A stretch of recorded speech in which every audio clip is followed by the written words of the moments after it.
예배당이 많이 깨끗해졌습니다. 여러분 못 느끼십니까? 반짝반짝 빛이 나는데 여러분들의 얼굴도 빛이 납니다. 어제 교회 대청소 날을 맞이해서 많은 교우들이 오셨습니다. 너무 많이 오셔가지고 1시간 정도 청소하려고 했는데 30분 만에 다 끝났습니다. 그래서 좀 늦게 오신 분들은 청소에 참여하지 못했는데 수고해 주신 많은 교우들 감사드립니다. 자, 오늘은 우리 교회에서 환경주일로 지키면서 어떻게 돌볼까요? 이런 제목으로 말씀을 준비했습니다. 지금 기후온난화, 기후재앙이 생각보다 빠른 속도로 진행되고 있습니다. 점점 더 심각해지고 있습니다.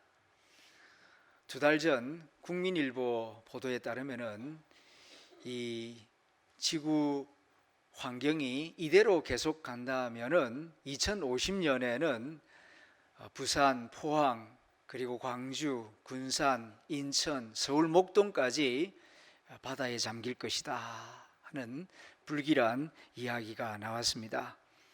2050년 하면은 불과 27년밖에 남지 않았습니다. 서둘러야 합니다.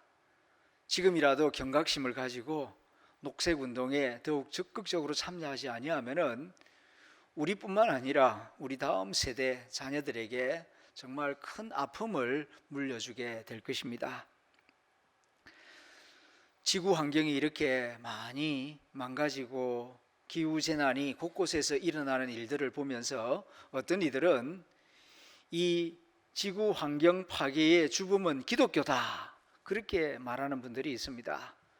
그 근거가 뭐냐 하면은 오늘 우리가 읽은 이 창세기 1장 28절 말씀을 듭니다. 생육하고 번성하라, 땅을 정복하라. 이 말씀이 이 서구 문명사회 그리고 산업혁명 이후에 일어난 기독교 주도 세력들에게 일종의 환경 파괴 면허증을 주었다. 그렇게 비판을 합니다. 정말 그럴까요? 말씀을 다시 한번 봅니다. 창세기 1장 28절.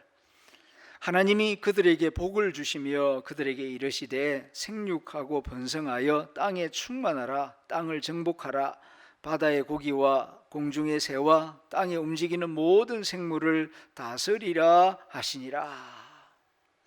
여기에 보면 정복하라, 다스리라는 하나님의 말씀이 있습니다. 자, 이 두 말을 어떻게 이해할 것인가? 이것이 이제 지구 환경 보존 운동에 아주 중요한 역할을 합니다. 히브리어를 보게 되면은 정복하라 말이 카바시라는 말로 되어 있고 다스리라는 말이 라다라는 말로 되어 있는데 복잡한 사전적인 의미나 히브리식 언어를 설명하는 것은 생략하고 이 말의 의미는 하나님의 전체 문맥 속에서 이해되어야 합니다. 언제든지 그렇지 않습니까? 무슨 말을 이해할 때는 그 단어만 쏙 빼내 가지고 이야기하면은 이 잘못된 방향으로 해석될 수 있습니다. 성경에도 하나님 없다는 말이 있어요. 그런데 그 말만 쏙 빼내 가지고 무신론적 근거로 삼으면은 이건 말이 안 되는 이야기죠. 어리석은 자는 그 마음에 이르기를 하나님이 없다 하느니라. 그 문맥 속에서 그 말의 의미가 뭔지를 해석해야 되지 않겠습니까? 마찬가지입니다. 정복하라, 다스리라. 이 말씀은 하나님의 축복의 말씀 가운데 나오는 말씀입니다. 하나님이 아담과 하와를 창조하시고 그들에게 복을 주시며 이르시되 생육하고 번성하라, 정복하고 다스리라 이렇게 말씀을 하고 있습니다. 이것은 위임의 말씀이에요. 맡겨주시는 말씀입니다. 그러니까 간단하게 결론만 말씀드리면 정복하라, 다스리라 하는 말씀은 주권을 준다. 아담과 하와에게 주권을 준다. 하나님의 주권을 인간에게 맡겨준다. 그런 뜻입니다. 그런데 주권을 준다는 말씀은 축복인 동시에 책임이에요. 이 일을 나한테 맡긴다 하는 말은 네 마음대로 해라 그런 의미가 아니고 네 소신껏 해라 그러나 결과는 네가 책임져야 한다 그런 뜻이 아니겠습니까? 자유를 준다 하는 말은 그만큼 네가 책임져야 한다 하는 그런 뜻이듯이, 그러니까 정복하라, 다스리라 하는 말은 파괴해라, 네 마음대로 해라 그런 뜻이 아니라 소신껏 해라, 그러나 잘 돌보고 결과에 대한 책임도 네가 져야 한다 하는 그런 의미로 하나님께서 정복하라, 다스리라 그렇게 말씀하신 것입니다. 인간은 누구입니까? 인간은 청지기입니다. 인간은 여러 피조물들 중에 하나예요. 우리 인간이 인간을 창조한 건 아니죠. 하나님이 식물과 동물을 창조하시듯이 우리를 창조하셨어요. 우리는 피조물입니다. 그러나 다른 피조물하고는 다른 것이, 하나님이 우리 인간에게 자신의 형상을 주셨고, 그리고 정복하라, 다스리라 하는 그런 주권을 주셨어요. 그렇기 때문에 우리는 이 피조 세계를 하나님의 마음으로 잘 다스리고 관리해야 할 그런 책임이 주어져 있는 것입니다.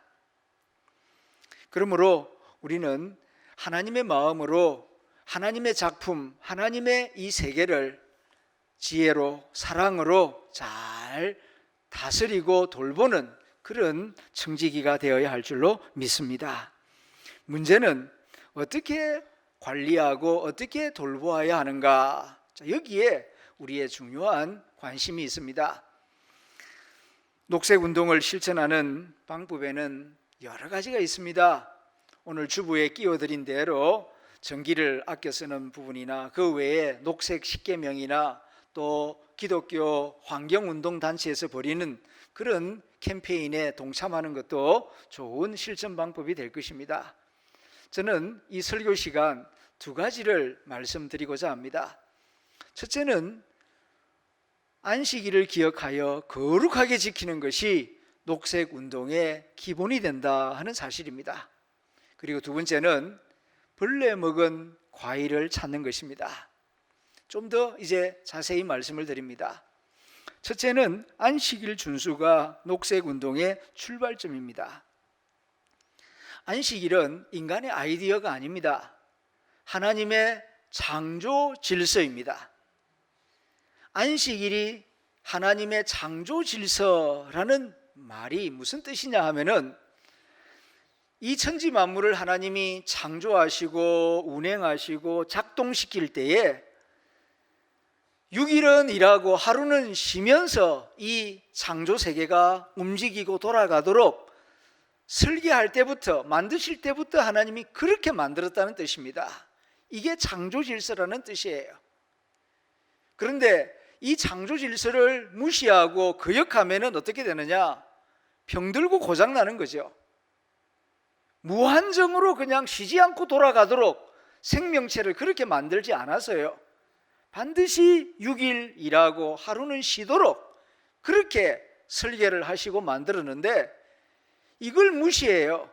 말 안 들어요. 내 마음대로 내 욕심대로 살겠다. 그러면은 고장나는 거죠. 병들고 고통이 찾아오고, 그게 집단적으로 이루어지면은 전체 재앙이 되는 것입니다. 이걸 우리가 먼저 기억할 필요가 있습니다. 그런데 하나님을 떠난 인간이 하나님 말씀도 듣지 않고, 그리고 안식일도 지키지 않고 욕심 따라서 그냥 부지런히 산다고 하지만은 그 마음 밑바탕에는 욕심이 많죠. 그래서 고장날 때까지 쉬지 않고 일을 하는 겁니다.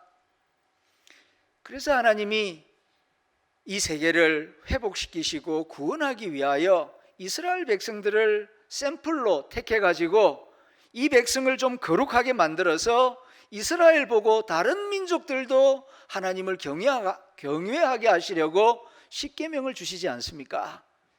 십계명 가운데에 네 번째 계명이 안식일을 기억하여 지키라는 명령입니다. 출애굽기 20장 8절부터 11절에 있는 말씀인데, 우리가 소리내어 같이 읽어보겠습니다. 시작. 안식일을 기억하여 거룩하게 지키라.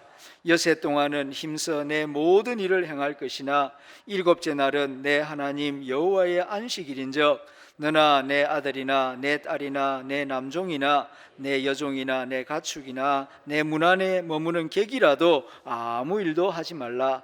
이는 여섯 동안에 나 여호와가 하늘과 땅과 바다와 그 가운데 모든 것을 만들고 일곱째 날에 쉬었음이라.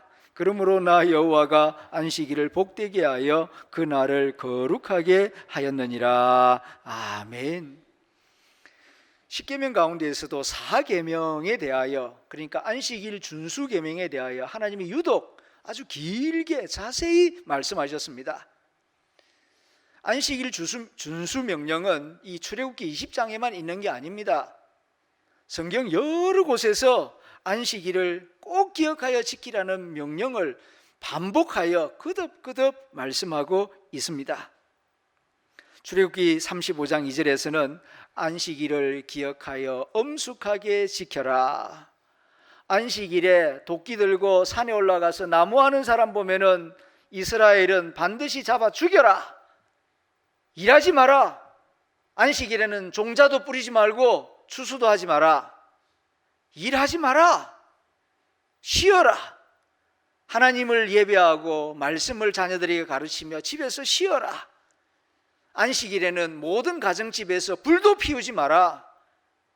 그 전날 음식을 좀 넉넉하게 준비해 두었다가 안식일에는 집에 불 피우지 말고 있는 음식 먹으면서 하나님을 찬송하면서 너도 쉬고 자녀들도 쉬고 찾아오는 손님들도 쉬게 하고 심지어는 가축들도 쉬게 하라. 그렇게 하나님이 강조하여 말씀하셨습니다. 오늘 이 말씀을 현대사회에 적용을 해본다면 너도 쉬고 내 직원들도 좀 쉬게 하고 그리고 가지고 있는 전자제품들도 자동차도 좀 쉬게 해라. 늘 그렇게 바쁘게 그렇게 살지 말고 하루는 쉬어라 하는 말씀이 아니겠습니까? 안식일을 성실하게 지키는 것이 녹색운동의 출발점입니다. 세상이 왜 이렇게 지금 복잡해지고 공기가 나빠지고 물이 탁해지고 자연이 왜 신음하고 있는 것입니까? 사람이 쉬지 않고 너무 그렇게 바쁘게 죽을 때까지 그렇게 바쁘게 살기 때문에 사람만 못 쉬는 게 아니라 자연 만물도 쉬지를 못하고 피곤한 삶을 살아가기 때문에 지금 이런 신음소리를 내고 있는 것이 아니겠습니까? 출애굽기 23장에서는 안식일만 지키는 게 아니라 안식년도 지켜라. 6년 동안 경작하면은 1년 땅을 좀 쉬게 해라. 그래도 먹을 양식 주겠다. 걱정하지 말고 그렇게 하나님께서 안식일뿐만 아니라 안식년을 지킴으로 자연 환경도 한 번씩 쉬어가도록 그렇게 하나님께서 배려해 주셨습니다. 왜냐하면 그래야 건강한 식물을 낼 수 있고 그래야 우리 세대뿐만 아니라 다음 세대도 건강하게 살아갈 수가 있기 때문입니다. 지금 이 자본주의 생활 방식, 소비주의 생활 방식은 지속 가능한 생활 방식이 아닙니다. 이 생활 패턴 그대로 고집하고 살아가면은 다음 세대 없습니다. 세상이 계속 지속된다는 보장 어느 누구도 할 수가 없습니다. 생활 패턴을 바꾸라고 지금 세상 곳곳에서 자연 피조물들이 우리에게 요청하고 있는 것입니다. 요즘에는 비닐하우스에서 쉬지 않고 채소와 과일을 생산해내고 있습니다. 이렇게 하다 보니 채소가 겉모양은 멀쩡한데 영양소가 빠진 채소들이 대량 생산되고 있습니다. 요즘 가정에서 마그네슘 영양제를 드시는 분들이 꽤나 많이 있을 것입니다. 왜 그렇습니까? 이 통증이 근육이 이렇게 자꾸 경직되고 아프니까 그 마그네슘 부족인가 보다. 눈이 이렇게 바르르 떨리기도 하고 근육이 경직되고 마그네슘 먹으면 낫는다 하는 그런 이야기들을 많이 들으셨기 때문입니다. 그런데 원래는 마그네슘이 우리에게 필요가 없어요. 따로. 왜냐하면은 녹색 채소, 이 엽록소의 핵심 물질이 마그네슘 아닙니까? 그러니까 건강한 채소를 먹으면은 마그네슘은 자연적으로 섭취하는 것입니다. 칼슘은 근육 수축에, 그리고 마그네슘은 근육 이완에, 그래서 근육이 수축되고 이완되고 그래서 건강한 활동을 하는 건데, 수축은 됐는데 이게 풀어지지 않으니까 근육이 엉켜가지고 나이가 들면 들수록 여기저기 자꾸 아프고 신경이 눌리고, 그러니까 짜증스럽고 하나님이 주신 생명의 기쁨을 누리지 못하는 사람들이 많아지고 있습니다. 녹색 채소를 먹는데도 마그네슘 섭취가 잘 안 되는 이유가 뭐냐 하면은 땅이 병들어 있으니까 병든 땅에서 자라는 채소들이 마그네슘이 옛날 마그네슘이 아니라는 겁니다. 비타민C를 연구하는 이황재 박사의 강의를 들어보면은 원래 인간은 다른 동물들과 똑같이 우리 몸속에서 비타민C가 하루에 적어도 60mg 이상이 자가 생산이 되었답니다. 인간 이외에 지금 다른 동물들 비타민C 안 먹어도 자기 몸속에서 매일 6,000mg이 자가 생산이 돼서 혈관이 튼튼해요. 그런데 인간은 언제부터인가 몸속에서 비타민C 자가 생산 능력을 잃어버렸습니다.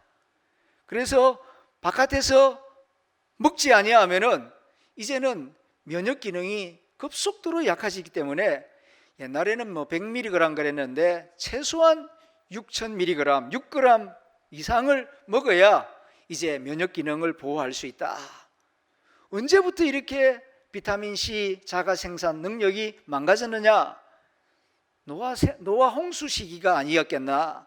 그러면서 지구 환경이 급격하게 그때 달라지는 것을 보게 되거든요.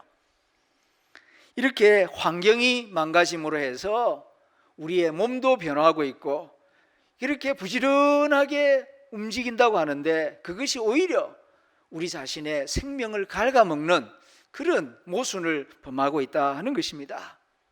왜 그렇습니까? 하나님을 무시하고 하나님 말씀을 무시하고 안식일을 기억하여 거룩하게 지키라.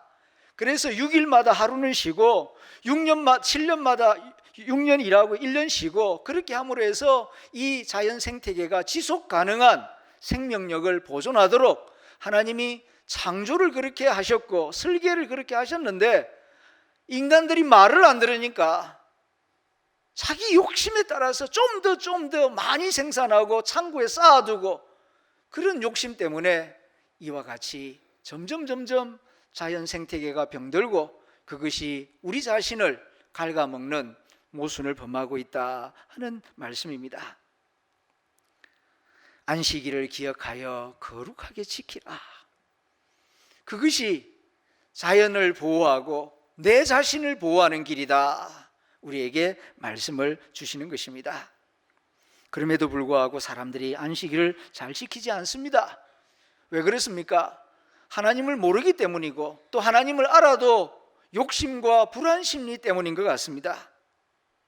이것을 잘 아시는 하나님이 광야에서 안식일을 지키라는 계명을 주시고 지킬 수 있도록 40년 동안 훈련을 시키시죠. 어떻게? 만나와 메추라기를 주십니다. 매일 아침 일용할 양식만 주세요. 그리고 안식일 하루 전에는 이틀치 2배를 주십니다. 그런데도 못 믿는 인간들은 안식일 당일날 바깥에 나가서 또 만나와 메추라기를 찾습니다. 헛방으로 돌아오지요. 이렇게 40년 동안 훈련시키는 가운데에 하나님이 우리에게 말씀하시는 것은 안식일을 잘 지켜라. 그러면은 네가 먹고 살 양식은 내가 책임진다. 이 뜻을 우리에게 명백하게 알려주셨던 것입니다. 그러므로 교회 다니는 우리라도 먼저 하나님을 잘 믿고 주일을 기억하여 거룩하게 지키는 일에 앞장서야 할 줄로 믿습니다. 이것이 나의 영혼을 살리고 가족을 살리고 죽어가는 생태계를 살리는 실천의 시작이 될 것입니다. 3년 전 코로나가 시작될 때에 온 세계가 두려워하는 가운데 잠시 공장도 자동차도 움직임을 중단한 적이 있었습니다. 그렇게 온 세계가 잠시 멈추어 서니까 어떤 일이 생겼느냐? 늘 찌푸둥하고 노란색이었던 중국 북경의 하늘이 푸른 하늘색으로 바뀌었습니다.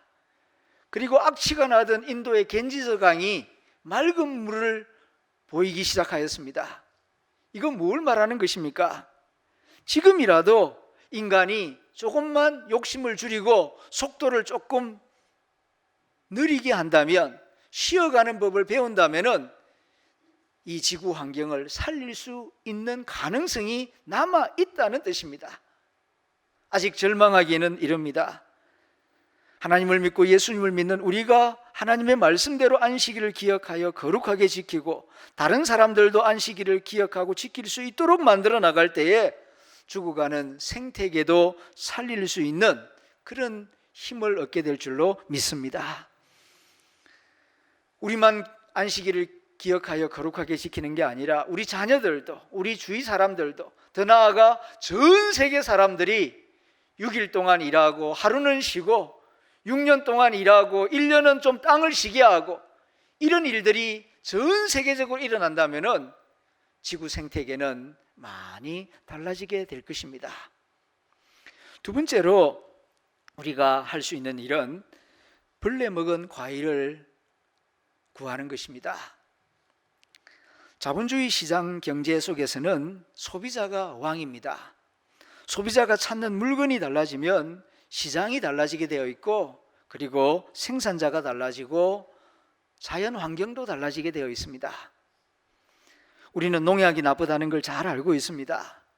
그런데 농약이 나쁘다는 걸 알면서도 농부들이 왜 농약을 많이 사용하겠습니까? 그것은 상처 하나 없이 매끈해야 상품성이 좋기 때문이 아니겠습니까? 소비자들은 비싼 값을 주고서라도 상처 없고 예쁘고 매끈한 과일과 채소를 선호하다 보니까 농부들도 몸에 안 좋은 줄 알지만 살충제를 쓰는 것이 아니겠습니까? 그런데 변화된 소비자들이 가게에 가서 벌레 먹은 과일은 없나요?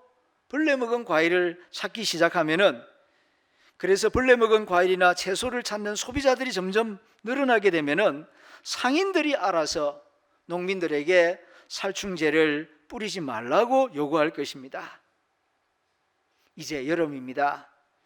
여름에는 과일과 야채가 풍성하게 됩니다. 그러나 풍성한 여름 과일도 잘못 먹으면 해를 입습니다. 수박, 참외, 오이, 포도 등 한여름 과일이 재배되는 과정에서는 물론 유통 단계까지 수많은 농약들이 사용되고 있습니다. 겉보기에 싱싱하고 먹음직한 것일수록 농약에 오염됐을 가능성이 더욱 높습니다. 슈퍼마켓 등 가게에서 깨끗하게 진열된 것일수록 싱싱하게 보이도록 갖가지 약품과 세제로 닦고 씻는 바람에 인체에 해가 되는 경우가 많아지고 있습니다. 야채나 과일 재배에 흔히 사용하는 농약은 다이젠이라고 합니다. 이 밖에 수확 직전에 살포하는 농약은 특히 해롭고 사용 금지된 유기수원제 농약이 대부분이라고 합니다. 농수산부 식물방역과에 따르면 우리나라에서 등록된 농약품 품목 수가 1200가지가 넘는다고 합니다. 당국에서는 작물별 농약 선택, 농약 사용의 기간과 횟수, 농약의 분량 등을 규정해서 작물 수확 15일 전까지만 농약을 사용케 하고 있습니다. 그 이후에는 일체 사용하지 못하도록 규정하고 있습니다. 그러나 병충해를 막기 위해 수확 직전까지는 물론이고 유통 과정과 보관 중에 부딪혀서 상하고 썩는 것을 막기 위해서 포장 직전까지도 농약을 뿌리는 경우가 대부분입니다. 진열대에서 팔리기까지 벌레가 먹는 것을 막기 위해서 살충제를 뿌립니다. 우리 상식에는 일반적으로 파는 과일은 요만큼도 흠이 있으면 안 된다는 생각이 있습니다. 정말 매끈한 과일을 만들기 위해 사실 안 뿌려도 되는 농약을 너무 많이 사용하고 있는 것입니다. 그로 인해 우리는 농약을 많이 친 과일, 모양만 예쁜 과일을 먹고 있습니다. 소비자의 생각이 바뀌지 아니하면은 이런 세상은 바뀌지 아니할 것입니다. 이제 생각을 조금 바꾸어서 소비자가 벌레 먹은 과일을 주세요라고 요구하면은 어떻게 될까요? 농약 뿌리는 양이 많이 줄어들 것입니다. 대한민국에서 예수 믿는 사람들이 이런 캠페인을 먼저 시작해 보면은 좀 더 건강한 나라가 되지 않겠습니까? 조금 더 현명해진 기독교인 소비자들이 농업을, 우리나라를, 그리고 우리 땅을 변화시켜 나갈 수가 있을 것입니다. 대구에는 미인이 많다고 합니다. 그 이유가 뭔가? 사과 속에 벌레 덕분이라는 말이 있습니다. 못생긴 모가만 마디는 게 아닙니다. 과일과 채소의 한쪽 구석에 먼저 얌전하게 시식해준 벌레들에게 도리어 고마워할 일입니다. 왜냐하면 벌레 먹은 것이 사실 우리 생명과 건강에는 안전하다는 사인이기 때문입니다. 환경운동가 박노해 시인은 사람만이 희망이다 라는 시에서 이런 말을 합니다. 희망찬 사람은 그 자신이 희망이다. 길 찾는 사람은 그 자신이 새 길이다. 참 좋은 사람은 그 자신이 이미 좋은 세상이다. 사람 속에 들어있다. 사람에서 시작된다. 다시 사람만이 희망이다. 사람이 달라져야 세상이 달라집니다. 좋은 세상 따로 있는 게 아니고 우리가 생각을 바꾸고 생활 태도를 바꿀 때에 새로운 세상을 만들어 나갈 수가 있는 것입니다. 이 시에서 말하는 희망찬 사람, 참 좋은 사람이란 하나님 아버지의 마음을 알고 피조 세계를 사랑으로 잘 돌보는 사람입니다. 오늘 성경 로마서 8장을 보게 되면은 피조물들이 신음하며 하나님의 아들들이 나타나기를 고대하고 있다라는 말씀이 있습니다. 고대한다는 말씀 원어를 찾아보니까 목을 길게 빼고 간절한 마음으로 기다리고 있다, 그런 뜻이에요. 왜 그렇게 간절하게 기다리고 있는 것입니까? 너무 아프니까, 너무 힘드니까. 누가 나를 좀 고쳐주고 누가 나를 좀 도와줄 것인가? 자연 만물이 병들어서 아파하고 힘들어하고 있어요. 그런데 다 지 욕심 따라서만 살지 아파하는 자연 만물을 불쌍히 여기고 돌보아주는 사람들이 없어요. 누가 이 일을 할 것인가? 이 자연 만물을 만드신 하나님 아버지의 마음을 아는 하나님 아버지의 아들들, 하나님의 자녀들이 나타나면은 이 자연 만물을 사랑으로 돌봐줄 것이다. 이런 기대를 가지고 하나님의 아들들이 나타나기를 고대하고 있다라고 말씀하고 있는 것입니다. 성령님께서 우리에게 말씀하십니다. 네가 하나님의 아들이고 딸이 아니냐? 그러면은 아버지 하나님의 마음을 이해하고 신음하는 저 창조 세계의 피조물들을 불쌍히 여기고 저들이 건강하게 살아갈 수 있도록 잘 보살펴 주어야 되지 않겠느냐? 이것을 오늘 말씀 가운데에서 우리에게 들려주고 있는 것입니다. 녹색운동은 신앙운동입니다.